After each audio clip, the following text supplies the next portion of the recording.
안녕하세요. 언컨택트 시대에 신의 성품에 컨택트하도록 돕는 정명원 목사, 신통방통의 정명원 목사입니다. 만나서 반갑습니다. 이 첫 화면이 좀 바뀌었죠? 좀 깔끔하고 상큼하지 않나요? 여기에 보면은 영어로 큰 글자 노란색 C자가 좀 보이실 텐데 컨택트란 의미입니다. 언컨택트 시대에 도리어 우리가 시간과 장소를 구분하여서 방구석에서 하나님과 깊이 있는 컨택트의 시간을 가질 수 있을 거라는 기대감으로 이 영상을 만들어 봤습니다. 그래서 이 영상을 통하여서 하나님과 신의 성품에 통하는, 그리하여서 이 땅 가운데 하나님의 모양과 형상을 회복해 내심으로 하나님 나라를 확장해가는 주의 제자로서 삶을 살아갈 수 있게 되시기를 주의 이름으로 축복합니다. 예, 오늘은 지난 시간에 말씀드렸던 것처럼 이 사도행전에 대해서 한번 살펴볼 거예요. 이 사도행전, 성경에 나와 있는 건 알겠는데 이 기록은 정말 역사적으로 우리가 믿을 수 있는 그런 글인가? 혹시 허구는 아닌가? 기록하는 자가 보통 역사를 취사 선택해서 하기 때문에 이 내용이 너무 편향되어 있는 건 아닌가? 등등 여러 가지 질문들을 던져볼 수 있을 것 같아요. 근데 옛날에 영국의 한 백작, 백작인 것으로 기억이 나는데, 한 백작이 그랬다고 하죠. 이 성경의 허구성을 주장하면서 믿을 수 없다. 사도행전에 나와 있는 지명들과 그 위치들을 자기 사비를 들여서 일일이 방문을 해봤대요. 방문을 해서 역사적으로, 고고학적으로 그것들을 발굴하고 장소들을 이렇게 발로 직접 밟아봤는데, 가보니까 사도행전에 나오는 위치와 그곳의 이름과 문화와 장소에, 또 그곳에 있는 담당자들의 이름까지도 거의 99.9% 맞아 들어간다고 해요. 그래서 그 사람이 회심하고 예수님을, 또 말씀을 믿게 되었다라는, 이 사도행전도 그런 맥락에서 자료들을 좀 살펴보게 되면은 사도행전은 누가에서 기록됐죠. 수많은 제자들이 있었지만은 누가의 관점에서는 딱 두 사람에게 집중을 하고 있어요. 누구냐면은 사도행전 1장부터 12장까지는 베드로, 이 예루살렘 교회의 수장격이면서 예수님의 수석 제자였던 베드로, 그 베드로를 통하여서 하나님의 나라가 어떻게 확장되어져 가며 예루살렘, 유대 지역에 복음이 어떻게 편만하게 되는지를 경험하시게 됩니다. 실제로 고넬료 만나는 사건까지 포함하면은 이 이방, 예루살렘과 온 유대와 사마리아 지역에도 베드로가 한번 방문하거든요. 빌립 집사 때. 땅끝까지. 땅끝은 이방 지역을 가리킬 텐데 고넬료, 로마의 백부장, 군대 장관인 고넬료에까지 복음을 전하는 걸 보면은 사실은 베드로에게서 모든 것을 다 볼 수 있네요. 예루살렘과 온 유대와 사마리아 땅끝까지. 베드로가 이렇게 할 수 있었던 것은 마태복음 16장 16절에 베드로의 고백처럼 주는 그리스도시요 살아계신 하나님의 아들이시니다. 이 고백 위에 내가 교회를 세우겠다 말씀하시면서 이 천국문을 여는 열쇠를 베드로에게 주셨죠. 이 복음의 문을 여는 열쇠를 주셨죠. 바로 그 복음의 문이 베드로를 통해서 이렇게 열려진 것들을 실제로 우리가 볼 수 있게 돼요. 그리고 장소로는 이 예루살렘과 로마 중심으로 지리적으로는 이렇게 기록이 되어져 있죠. 다른 지역도 많이 있지만은. 근데 이것의 그 위치에 나오는 지역을 보게 되면은 뭐 여러 지역이 많이 나오겠지만은 특별히 키프로스, 사도 바울의 1차 전도 여행 때 바나바의 고향인 키프로스. 아마 바나바가 사도 바울을 다소에서 불러서 안디옥 교회에서 파송을 받죠. 1년 동안 안디옥 교회 성도를 양육하고 같이 두 명이서 바나바와 사울인 바울이 안디옥 교회로부터 1차 선교회 파송을 받게 되는데, 그때 갈 때에 키프로스, 이 구브로라는 곳에 방문하게 되죠. 거기에 보면은 이 구브로라는 섬에 왼쪽 위 좌상에 위치해 보면 해변가에 총독 관저가 있다고 그래요. 바보라는 곳에. 그 관저가 지금도 현존하다고 합니다. 또 고고학 발굴에 따르면은 유라굴로 태풍을 만나서 난파를 당하게 되죠. 바울이 3차 전도 여행 후에 예루살렘에서 잡힌 이후에 여러 가지 신문을 계속해서 봤죠. 벨릭스 베스도 아그리빠를 통해서.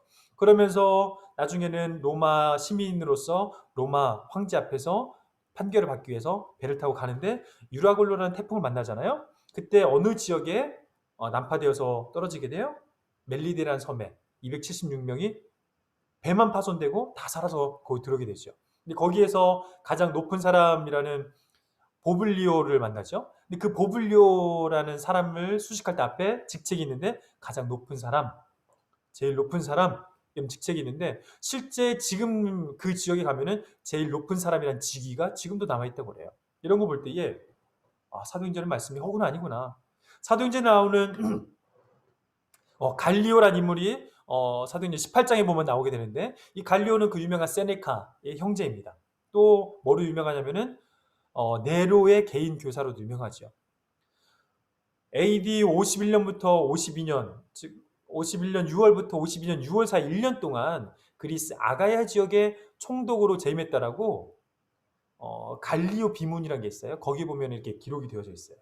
델포이라는 곳에 남아 있는데 그 갈리오 비문에 보면은 AD 51년부터 AD 52년까지 갈리오가 아가야 지역, 즉 그리스 지역 말한 거죠. 그리스 그리스 고린도가 있었던 그 아가야 지역의 총독으로 1년 동안 있었는데 그 총독 관저가 고린도에 있는데 지금도 있는 것으로 또 그 비문이 발견되어진 것으로 알려져 있죠. 그래서 이 갈리오도 허구적인 인물이 아니구나. 헤롯 아그리파 1세가 사망한 시점에서도 비문 우리가 자료를 찾아볼 수 있어요. 그거는 나중에 본문에 가서 설명을 자세히 안 하고 지금 다 해버릴게요. 헤롯 아그리파 1세가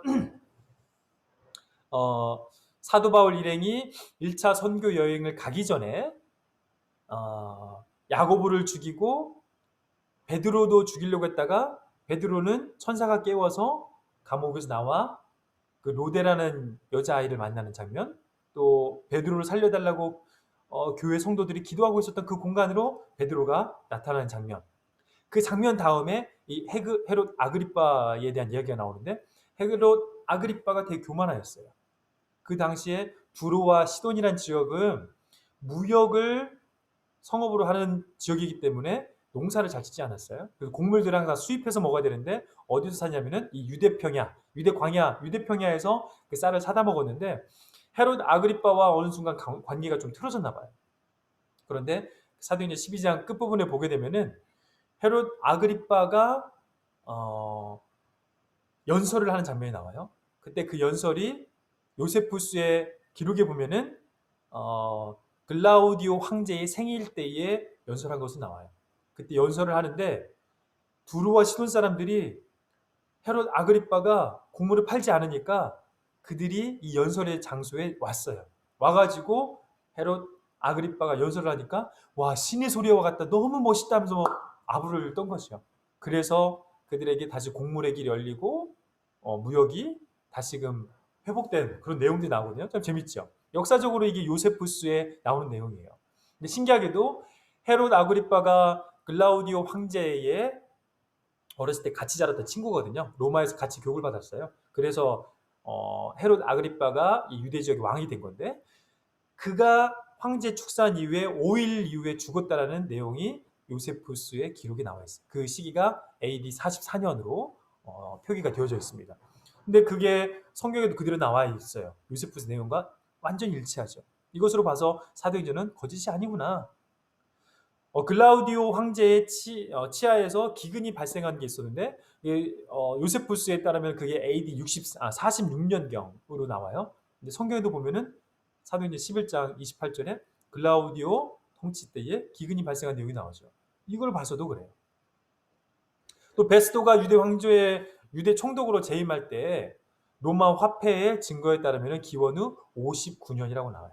로마의 화폐에 베스도 총독의 그 증거가 화폐에 새겨져 있는데 그게 AD 59년인 것으로. 이런 것들을 전체적으로 취합해 볼 때에 사도행전의 내용들은 신뢰할 만하다.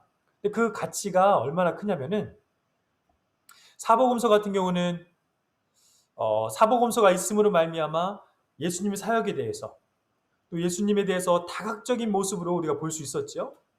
공통된 부분도 있었지만은 각각의 복음서만의 특수 본문들도 있었어요. 그것들을 볼 때에 예수님의 사역과 주장, 또 공동체에 대해서 말씀하시고 가르치는 내용들의 중요한 점들을 다양하게 볼 수가 있어서 정말 풍성하게 예수님을 우리가 알게 되었어요. 근데 사도행전은 이것이 없으면은 복음서에서 서신서로 연결되는 중간에 엄청난 공백이 생겨요. 사도행전을 쭉 깔아놓고 이 역사서로서의 사도행전을 깔아놓은 다음에 중간중간에 서신서를 끼워 넣어서 우리가 읽어야 되거든요. 아, 이런 맥락에서 이런 분위기에서 이런 서신서가 쓰여졌구나 하는 것들을 사도행전이 있기 때문에 우리가 각각 서신서의 분위기와 배경들을 우리가 알 수 있게 되는 거예요. 만약에 사도행전이 없었다면은